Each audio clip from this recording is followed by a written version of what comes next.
Alrighty guys, let's hop into it. Diablo tier list for all the games, because I've been frequently asked, what would you put Diablo 4 on your tier list for all of the games? So we're going to go ahead and dive into it. So starting right off with Diablo 1.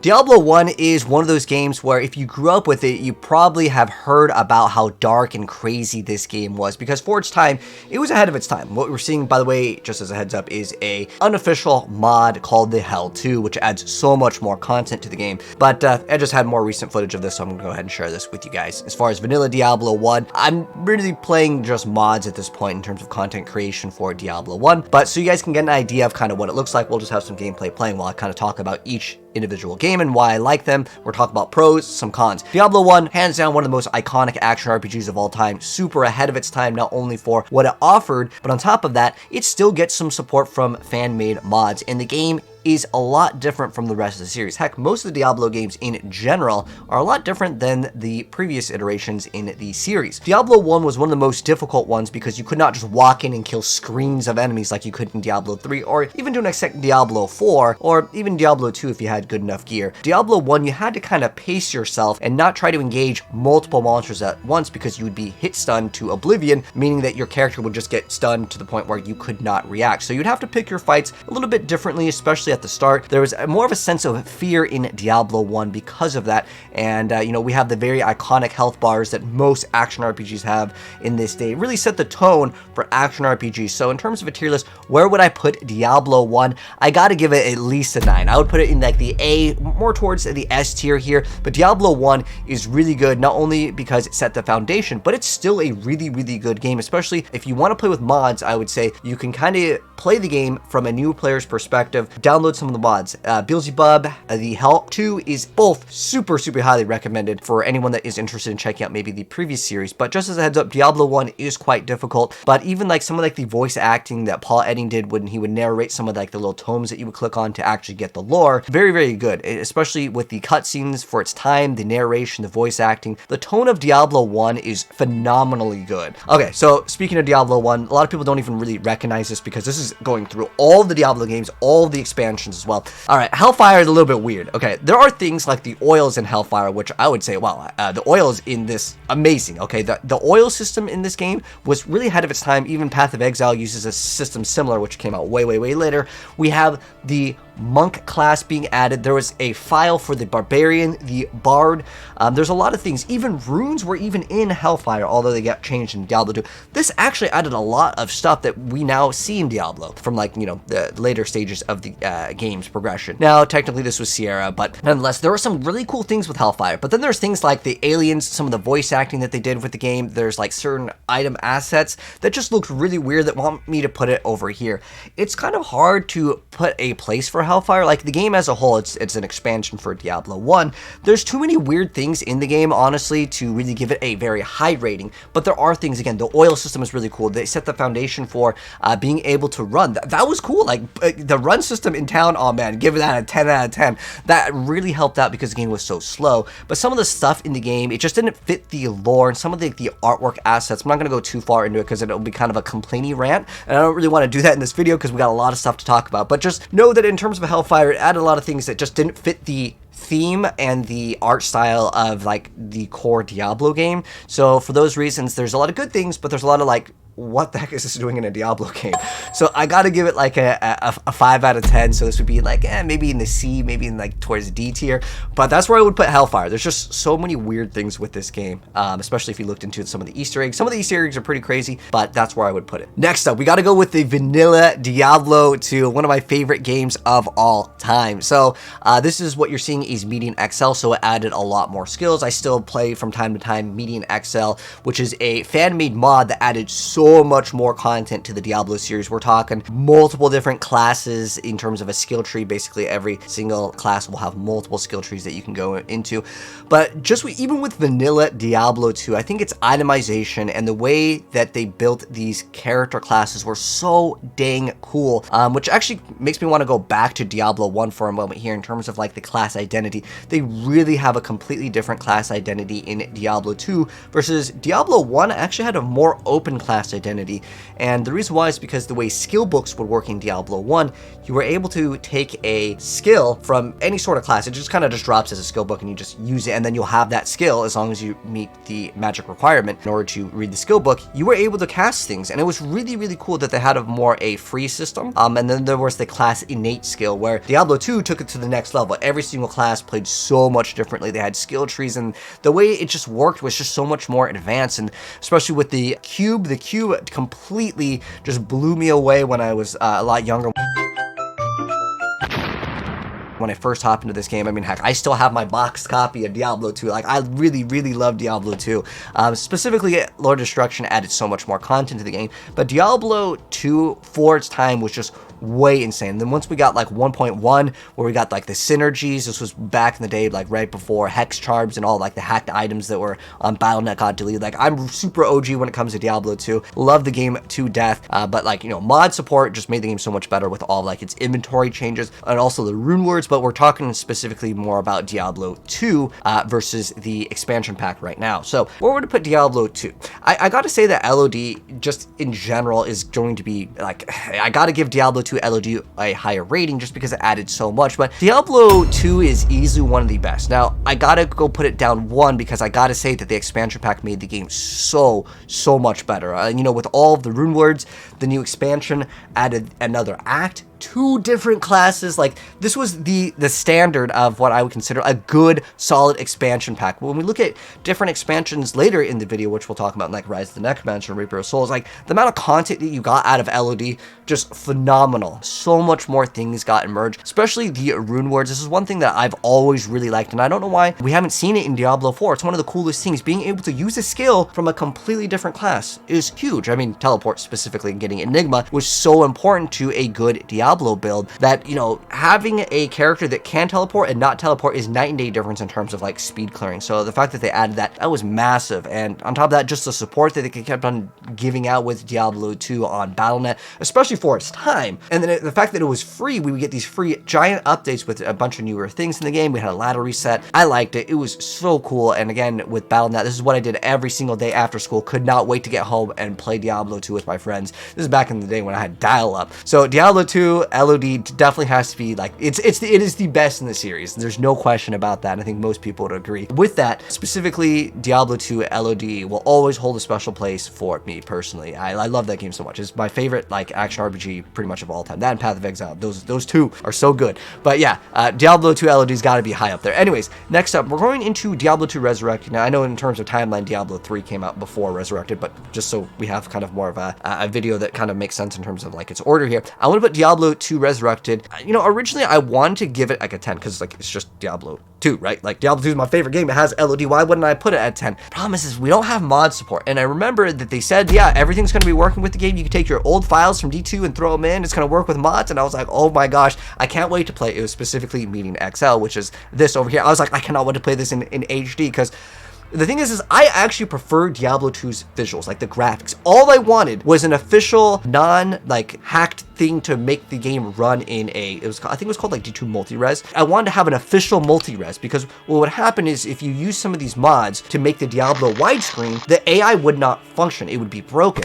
So I was super excited to play specifically in the old graphics because you could play old graphics in Diablo 2 Resurrected, but you can't use mod support with it, which is like the biggest thing, and I was super disappointed with it. Still played Diablo 2 Resurrected, still was awesome, but at the end of the day, I could not play mods. So if we were just to go over the mods, dude, I was so disappointed with that. I would put it here. But like, you know, the game is still good at the end of the day. But that was like a huge disappointment. My disappointment is immeasurable. Because again, I'm a huge fan of the mods. Diablo 2 Reaper of Souls, there was Eastern Sun, we played Anelius, there's so many mods, Reaper of Souls, Diablo 2, and even, of course, Meeting XL, which is like one of the greatest mods of all time.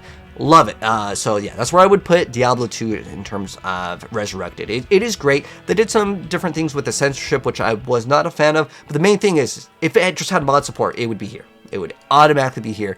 Yeah, great game at the end of the day. So next up over here, we've got Diablo 3 Vanilla. So most of my Diablo 3 Vanilla footage is honestly pretty like old. So we're just going to use Reaper of Souls here, which is just going to be like, this is actually a more recent season here. But nonetheless, Diablo 3, what it did offer, in the very beginning, you weren't blasting like this, but for the most part, Diablo 3 in its like earlier stages had a lot of really cool ideas. And where would I put Diablo 3? You know, I wanted to put it over here. Originally, like, when I was thinking about it, I was like, well, in terms of the end game, you ended up just farming chests, right? If anyone is OG enough, you remember, what was the end game of Diablo 3 before we had like rifts to do, right? You were just kind of farming around for goblins. I remember me and my friends were in Skype calls, and then we would just try to get a goblin to spawn in, or if we were doing solos, we would just open up chests. That was like pretty much the point of the end game. And then there was the update where we had the legendaries that would consistently drop. Now, with all the legendaries just kind of dropping more consistently, I felt like the game was in a better state than it was when we had the auction house. So, I mean, if we're talking earlier stages, I'd put it here, but like, you know, as the game kind of progressed, it was actually getting a little bit better, especially when we had the legendaries drop. But in terms of Paragon, that's where I'm like, I didn't really like that system because it felt like it was an endless. Like, it didn't feel like, okay, I'm here at the end game, because in Diablo 2, you reached like 90-ish, you're like, you were pretty much satisfied with the character. But I felt this like, I'm never going to be able to reach like satisfaction in Diablo 3 in terms of like my character being maxed out. And while some people might think that was a good thing because like you're always playing the game, Diablo 3 wasn't necessarily like a live service game in that sort of state. We still had, you know, updates, but I don't know, it's really hard for me to give Diablo 3 Vanilla like a place here, because again, if we're talking early or if we're talking later in the stages, it's anywhere from here to here. I'd say like maybe 7, 7.5, 8. Man, it could be about there in its earlier states of the game, a little bit worse, but somewhere in between there is where I would put it in terms of a tier list. Like, it's definitely above average when you look at an action RPG, but specifically Reaper of Souls added so much more to the game, and Reaper of Souls, I could easily put it at like an 8 or a 9. Like, this is like no question about it. The Reaper of Souls added so much more to the game. Not only did we get a new act, but we got a new class to play. That was really cool, getting the Crusader and all of the gems, you know, being able to get the legendary gems. That was a really good feature. In fact, I think that's one of the best features in the entire series. And, you know, obviously Immortal made the gems even cooler, but to get the legendary gems, it was like something where you just had to have insane luck, or you had to pay money for it, which I was not a fan of. But I like the idea of the legendary gems because they were something that you can sock it in, and it was a form of another like in-game content. You had something to push for that felt like it was more meaningful, right? Whereas Diablo 3, again, anywhere from here to here, like I put it in like maybe anywhere from like B to C tier for vanilla. But Diablo 3 Reaper of Souls gave you kind of a goal to go for, right? You had a lot more build diversity once we ended up getting like the Legacy of Dreams, you know, getting the gems where like you could play different builds because you were able to, instead of running a set, because Diablo 3's endgame was basically you get the 6-piece set or whatever, you run 5 Royal Ring of Grandeur, and then you were able to have a lot more things to actually do in terms of your build diversity. It wasn't just all sets. Now, right now, it's still pretty much all sets, but there are a couple of LON and LOD builds that are kind of cool. And on top of that, again, you have like the challenge rift system, which was actually later added in the Rise of the Necromancer, as well as just having the Necromancer, and you got a couple more things in there. But as far as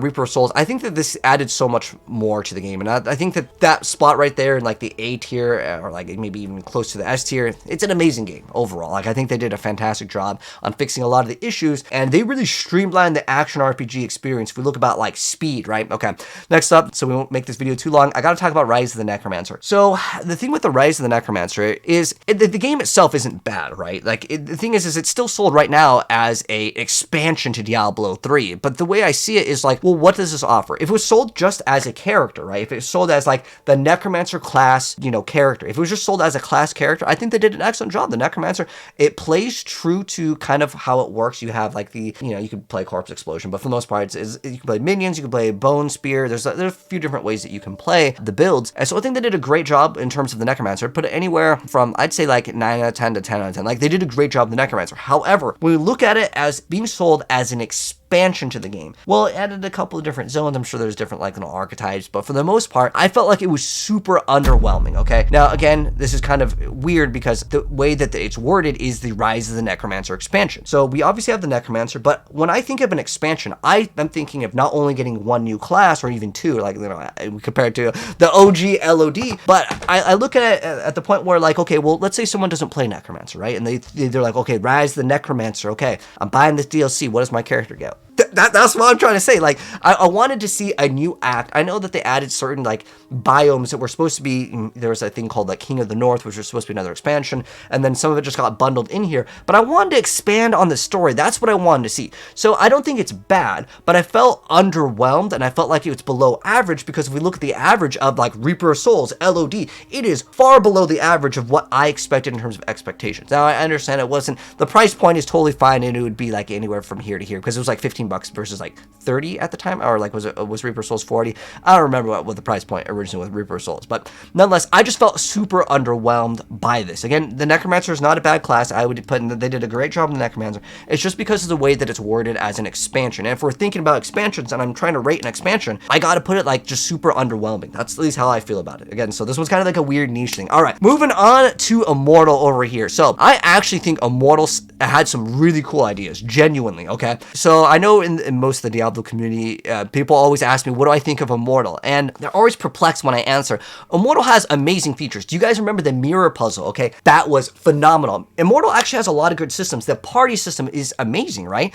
You could just go in front of the dungeon and say, hey, I want to do this dungeon, and you start partying up with people and you just kind of wait. But this system over here where they had the lamps, this was really cool. And on top of that, the mirror puzzle in Immortal was awesome. So I gotta give them some credit with that. Now, on top of that, the legendary gem system in Immortal is way better in terms of like what the gems do. They are way more impactful. They do completely different things. I love this. This is by far the best system. Now, in terms of acquiring them, it's like the worst. Like, if I was to rate the gems in terms of like what they can do, I guess there's jewels in Diablo 2, like LODs, where you can have those jewels, and like I guess rune words kind of socket into things, right? I would put Immortal in like the A tier for the design of the gems. Now, how you acquire them, well, kind of like bad.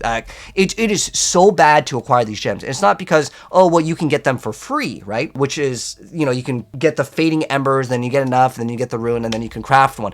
It is so tedious, but it's kind of done so intentionally, and I understand how, some of these games work. I've played a lot of action RPGs on mobile, and to be honest, Diablo Immortal, if we're just looking at this in terms of an action RPG standpoint, and if we just did the campaign and we didn't spend any money in the game, it is the best mobile game. Like, I don't think there's any doubt that if anyone plays any mobile game in terms of an isometric action RPG, what else out there on the market is even close to like the quality of voice acting and the story and the cutscenes that Immortal has? They're pretty dang good, right? But we have to actually average it out. So I would say I would probably put it above average for all the action RPGs.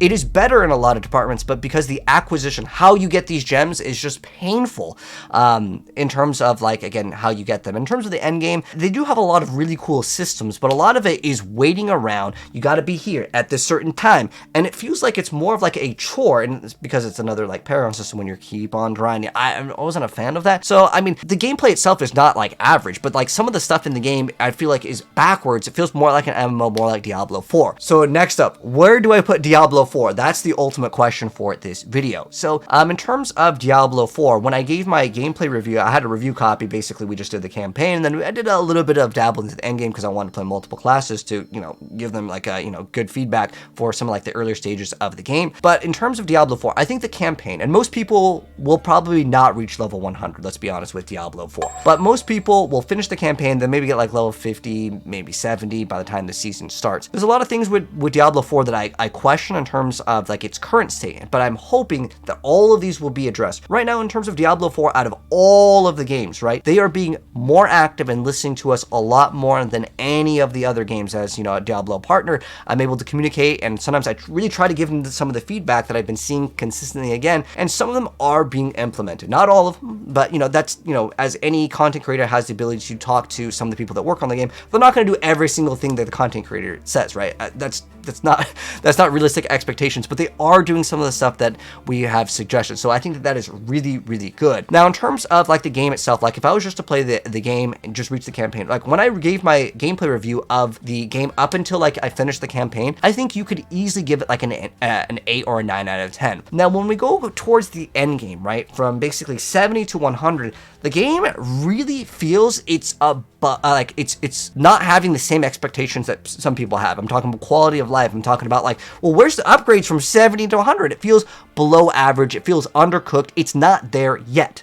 Now, I'm always confident with the Diablo expansions that they make the game so much better. So with the first expansion, I think the game will be way better. So where would I put it? Honestly, it's anywhere from like a 7 to an 8 right now. If we're looking at just, I completed the campaign, I had a great time in the story, it's an easy 8, 9. But if we look at it from the standpoint of a min-max grinder, someone that plays, let's say, Path of Exile, right? Someone come from PoE to hop into Diablo 4, where would they put it? They would feel very underwhelmed in terms of the endgame. No question about that. That is without a doubt. The loot doesn't exist from 70 to 100. It's basically, I almost feel like the content was maybe cut for the expansions, maybe for the seasons. That's what it feels like. So again, anywhere from here, I think is a pretty good point for like the game as a whole. But if we're just looking at it where like an average player just beats the campaign, it's an 8 out of 10. No question about that. They did a good job for the most part, but does it live up to LOD in the current state? No, because that's what I would consider the best.